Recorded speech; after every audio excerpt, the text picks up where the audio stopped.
I hope doors keep out meat. Worst case, there's going to be a slight problem in this room in a moment. Install. Just there'll be fine.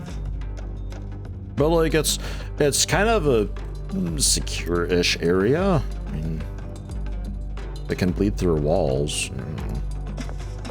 It's still a bit dark in here, but oh well.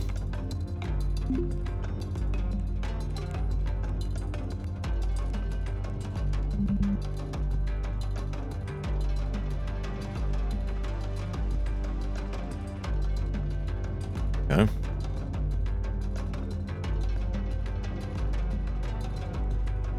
The horns. A hoof. A hoof. That's all the hooves. And installing. Yuck. Yuck. Just yuck. Ugh. Chunky blood.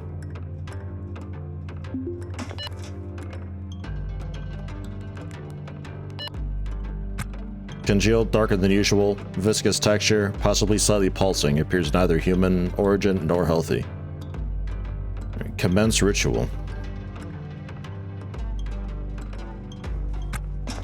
1 second. Hold that thought. Let me grab my spear. And also maybe the gun. In case meat just comes pouring out of it. Altar comprised of 4 muscular goat legs, 2 massive goat horns, piercing a huge yellow goat eye, gazing out of a bulging chunk of raw meat. No faction associated with it. Approaches the grisly, assembled meat with intent.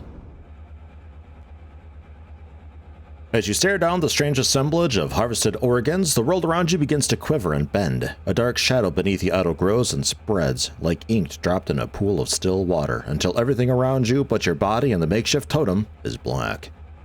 The shadow recedes and you find yourself standing in the cramped central deck of a ship whose design escapes your understanding. Every surface is covered in a sinewy tangle of conduits and wiring of various thickness, behind which a reddish glow casts a faint light and long shadows.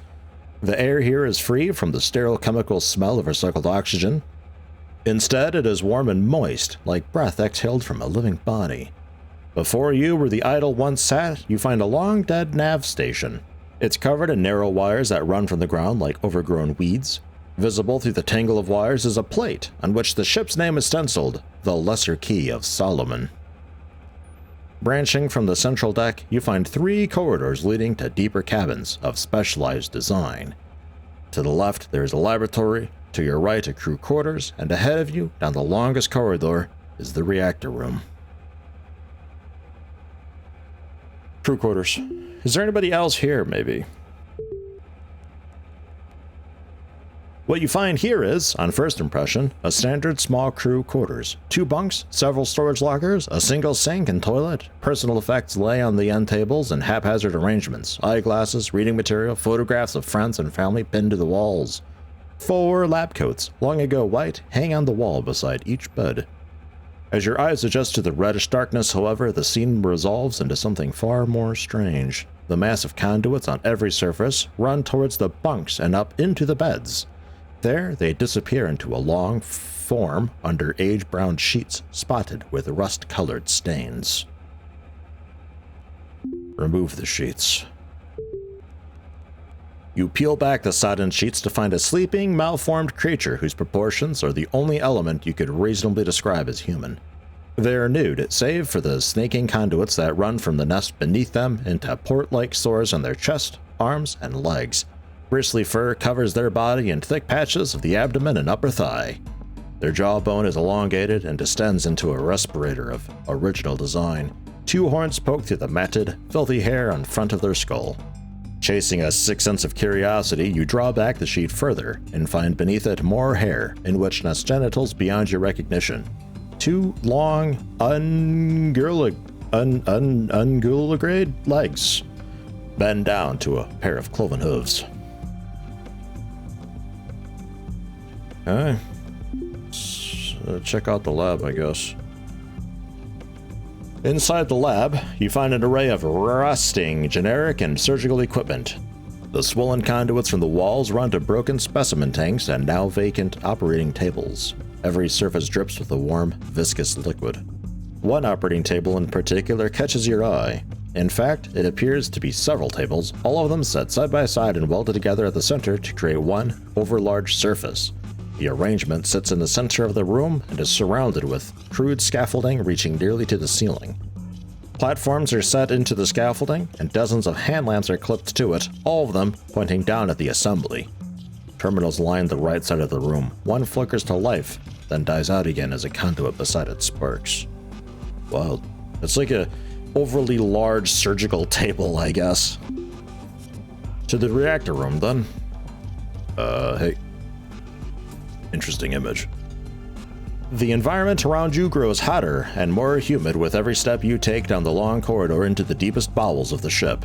As the world behind you recedes from both memory and view, the one ahead defies your understanding. Before long, you find that a reddish musculature has begun to grow on the snaking conduits beneath you. Viscous blood pools around your feet with every soft step. Deeper in, the meat gives way for portions of skin and deeper still, patches of bristly hair. After what feels like more steps than the corridor demanded, you enter a darkened engineering chamber. Before you, on the far wall where the reactor should be, you instead find a massive throne of viscera, muscle, conduit, and bone. Sitting perfectly still upon it is a human-shaped creature of monstrous scale. Though it appears to be sleeping, you can sense it is very alive. The creature is breathing in time with the ship, and all the conduits run to its throne like arteries to a beating heart. Mingled with its more human form, the creature shows the unmistakable features of a goat: distended snout, ungulagrade legs with cloven hooves.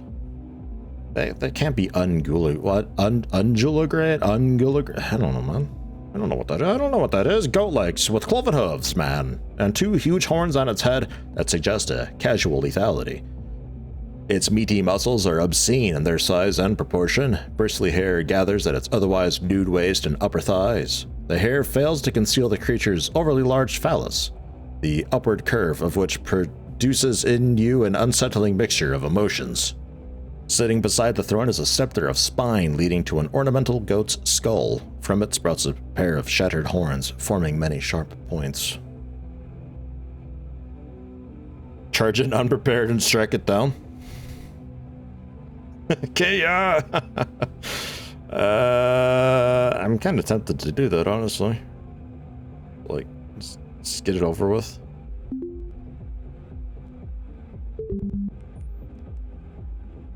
Oh. Death comes. I have a stopped heart and will likely die soon. I died of cardiac arrest.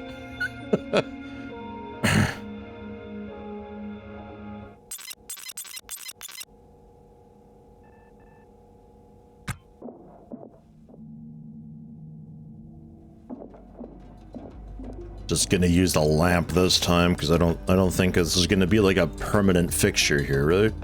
I think. Not sure. Install. Throw it here. Unknowingly, the last autosave is back on the previous ship, so I had to fly back here. I drank a coffee and I ate again, though. I think we're okay for a bit. I think we were drowsy. We're not just tired. That is sort of working its way down. And then commence ritual. And I have put down a hard save as well. Crew quarters, remove sheets to the lab. Interesting. The reactor room, approach with caution. You take a few halting steps towards the center of the chamber where a reddish glow has pooled before the throne like a spotlight. Before you reach the throne, the creature's eyes flick open and you find your own. The eyes are wide set, golden yellow, with a long, black, rectangular pupil that runs parallel to the ground. You stand in the spotlight and meet the creature's gaze for what feels like an eternity. As you do, a terror builds in your mind like static, a wave of noise growing in volume, through which you can distantly discern a voice breaking through, like a transmission from far away. The voice merges and coalesces, breaks through the static, and before long it is as clear to you as if it were spoken. The words present to you in a warm, syrupy tenor, but are laced with the shiver of panicked animal. being led to slaughter. I've seen enough. Flee. Purge it? But oh, okay. The voice asks who you are and why you've come. Gross. The question resonates in your mind against a deep and primal fear that gives way to rage. How dare this monstrosity question my intention? You, an enlightened and evolved creature, being challenged by an atavistic freak of science or hell. One even lower than any terrestrial beast. Man, Krug does not like goats. And yet there remains a similarity between you and the monster. The congruity is more awful and terrifying than anything you've ever felt. Hide, challenge it, or set up a trap because I have mechanical engineering. I guess so, right? Krugdutsky is significantly smarter than most. Okay. Breaking free of the freakish gaze of the fiend, you dart past the being into a shadowy corner of the room in search of abandoned materials in which to build a trap. Maybe you can lure it into a position of weakness? It has minions! Ah! You hear a terrible bleating behind you, accompanied by the clatter of hooves beating the ground. You turn just in time to see 3 nimble, snarling satyrs charging headlong into the room. Their eyes are bloodshot and crazed, and they close upon you with impossible speed. Just before they reach you, the piercing command of the Goat King rings out in your mind so loud that you wince in pain and are forced down to the ground. When you open your eyes, the 3 smaller beasts staring down at you, stock still, with expressions of hatred. Will appeal to reason, because we're charismatic. You stand and stare down the 3 beasts before you. On closer inspection, you see remnants of their former humanity. Tattered clothes, the soft curve of an earlobe, 4 fingers on each hand beside a dirty thumb. You ask them who they were before and why they're here. They stare back at you with impressions impossible to discern. You tell them who you are, where you've come from. You see no change in their expressions, but one of the creatures tilts its head at an odd angle as you speak. Soon, it turns around and walks down the long corridor, no doubt returning to the crew quarters to rest. Enough. The word enters your mind in the Goat King's voice, and you turn to face him. Slay the abomination, I guess. As the fiend sits before you, you know in your heart what must be done.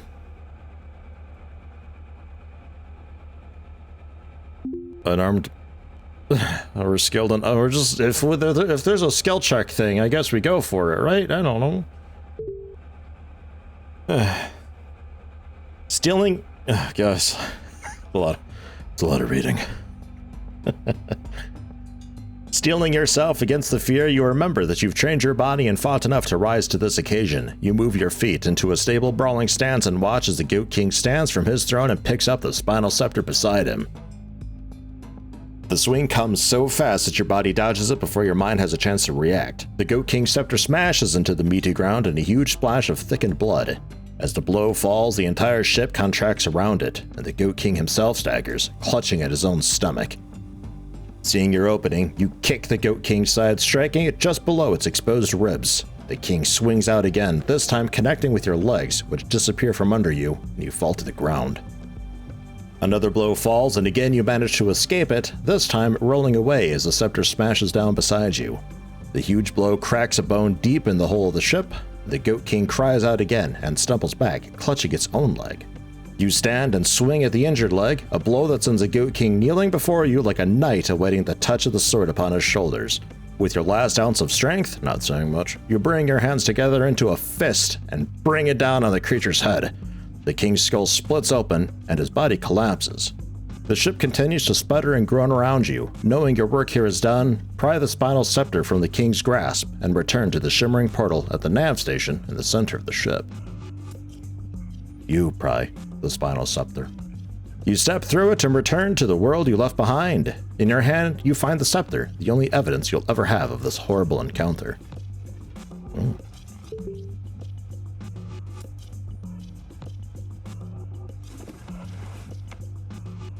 Spinal scepter. A remarkable weapon formed from the skull and spine of a massive goat-human hybrid. Barbaric to some, effective nonetheless. It allows both piercing and slashing through most protective wear. It's worth 21,000 bucks. All right.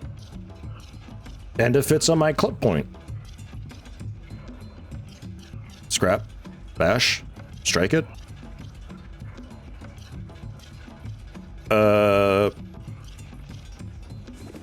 I mean, we can try to strike it down, right? Swing with a spinal scepter. This may be considered assault. Stab. Swing. Another swing. Ugh. A stab. Okay. I guess that's that?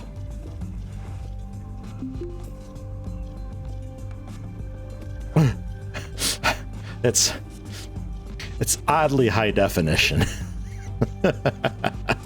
All right.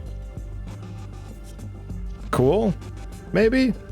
I'll pick up the trash. The chunky blood will just kind of we'll scoot around. We'll soup it up into a container from the coffee machine, I guess.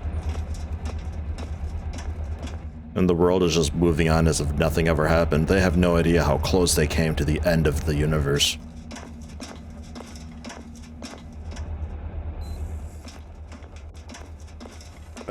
Coffee machines.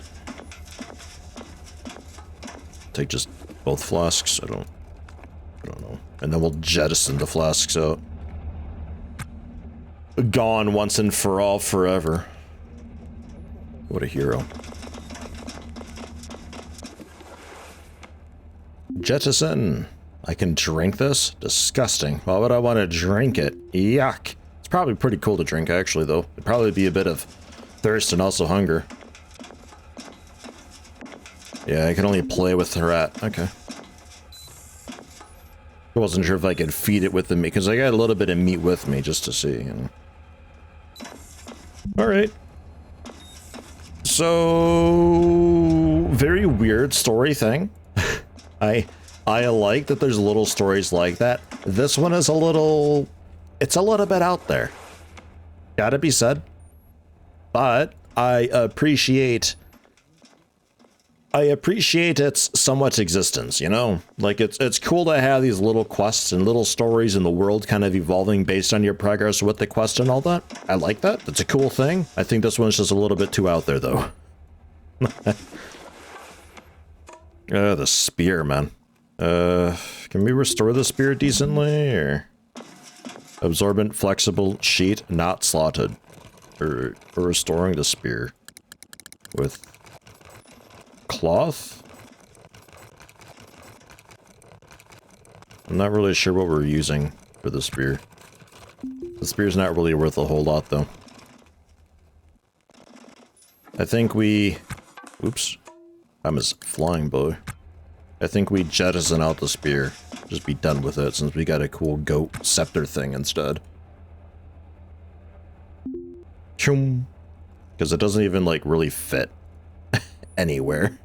What? Restore. Do a bit of fixing up. I gotta re-get the info off of the nav station, annoyingly, but that's alright. Times 20 repair? Wait a minute. Did you use the cargo pants before for... okay. Krug, why are you like this? There's that. There, you got all the cool stuff. Still times 20. I guess that's fine. I partly suspect some of that is like the soldering iron, though. Let me... quarter bin? I think was empty? No. Conduits. Although we could make that empty. That's where the soldering iron is. And... I guess that's that. Make sure you're not using the soldering iron. Like, kind of also make sure you're not using the grinder, too, to be honest. Was this bin empty? Okay, this bin's empty. This'll work. This bin's got some spare tools in it, then. These things I still need all of. And then we can hang on to these. That works. Also put the battery on the charger. Because for some reason, by default, you use the weakest tool possible? I don't know. It's like, you don't use the most efficient tool for a lot of stuff, and I'm not sure why. Wait. Like that. Man, actually, like, both of them. Both of them need to be charged. Okay. I guess I'll also,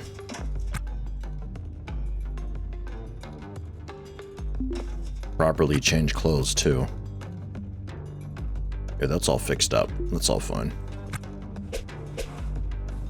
I can't believe I saved the world again, man. I just put my shoes on before my pants. Don't do that at home. It's a bad idea. It doesn't work. Hacking textbook. This could not be restored. Put it on the floor first and then try. Yeah, nah. Okay. Fine.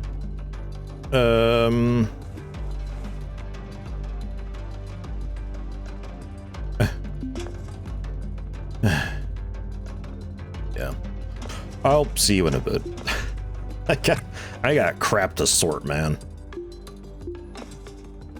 Selling some of those air canisters that I had, also the cigarettes I sorted through, a couple of the webs that are just like, it's a partial stack. Same thing with the floor. It's like, they don't quite fit in the storage that I've got, so whatever, they're just gone. The meat that I've got on hand, a couple of the spare guns, although this gun's actually got ammo in it. I gotta take the ammo out.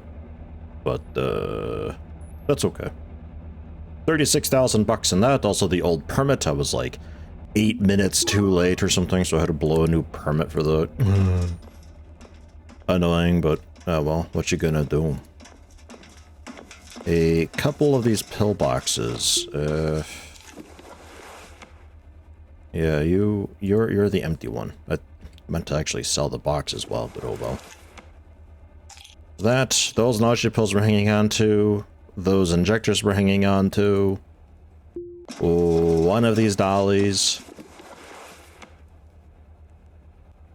This one's heavier. That's the stuff. There we go.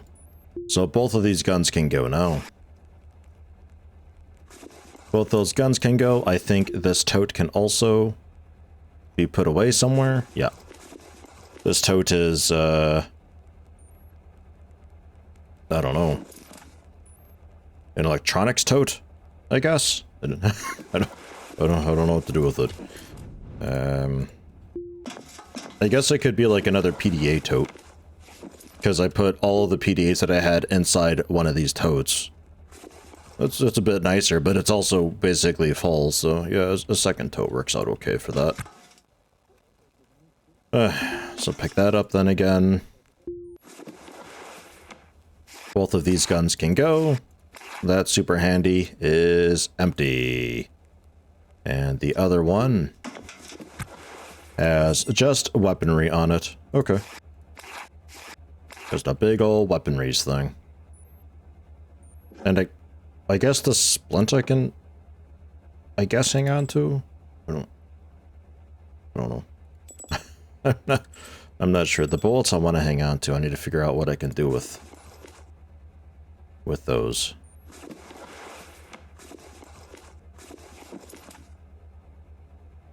Squinting. Have I been dumb for like a really long time, or is my brain just actively fried? Or both? Have I not ever had a backpack just being worn and always just carrying it in my hand? Could that be?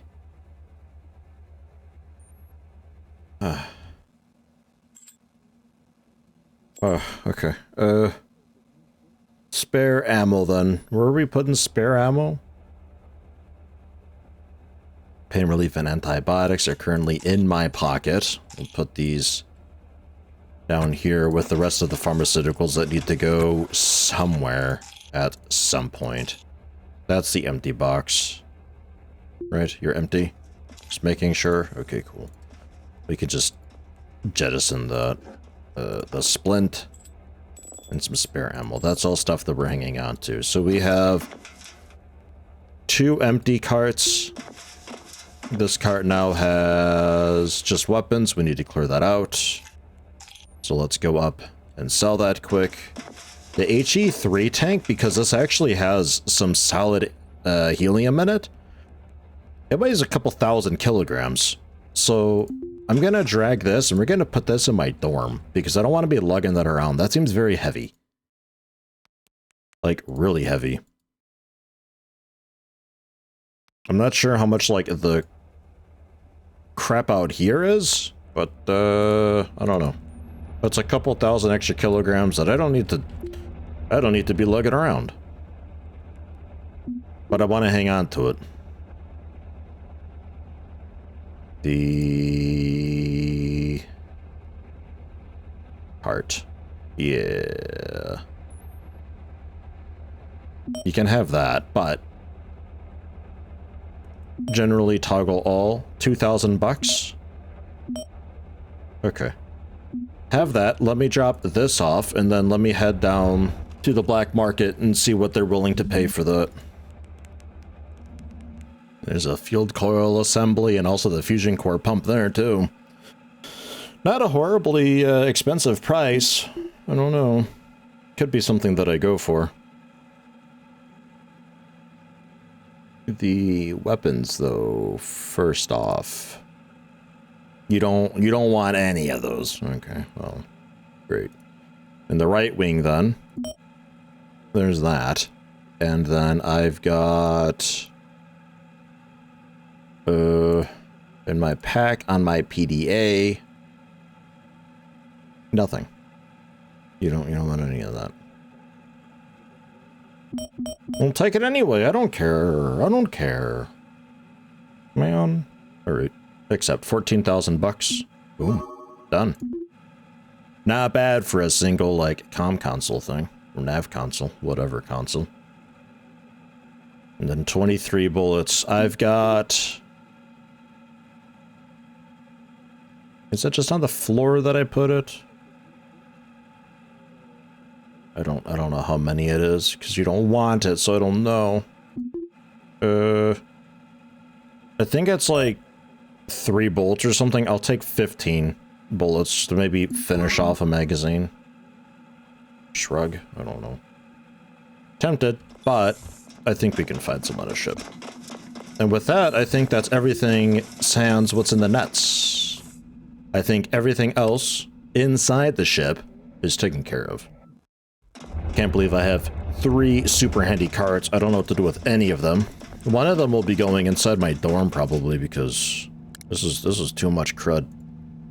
Just too much. And this rack, I think for now I'll go for installing in the bedroom, and that can house some pharmaceuticals or something. Get that off the floor over here.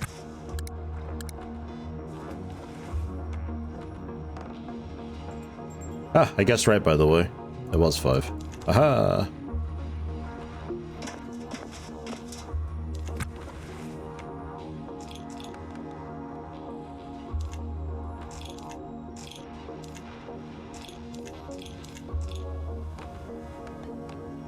And the injectors. Okay, my gun is loaded. It is not loaded. Aha. Right, because I think I did like a bit of a gun swap or so. Okay. Then... Right, yeah, I'm pretty sure I haven't been wearing a backpack this entire time. I'm pretty sure. Alright, you can have the rest of the weapons that were on that. Right, and then that's the inside of the ship sorted. Just get a cart. I gotta repair some of the crud out there to sell, like the canisters, because I really don't care about those. And then we can head out, finally, and pillage that ship. Yep, that's all fine. There are 3 empty carts. Holy crap. Oh, that's why. Right, of course, because the suit is... That's right. Okay, good. I haven't been a massive dumb. Okay. That makes me feel a lot better. I was like, oh my god, I could have had so much space this entire time. No. No, I couldn't. Okay, good. Close the airlocks again, because we don't need all that open. I think we've done a fair enough cycling of the air. As fine as it's gonna get, apparently. Man, I don't know. Oh yeah, I wanted, one dolly.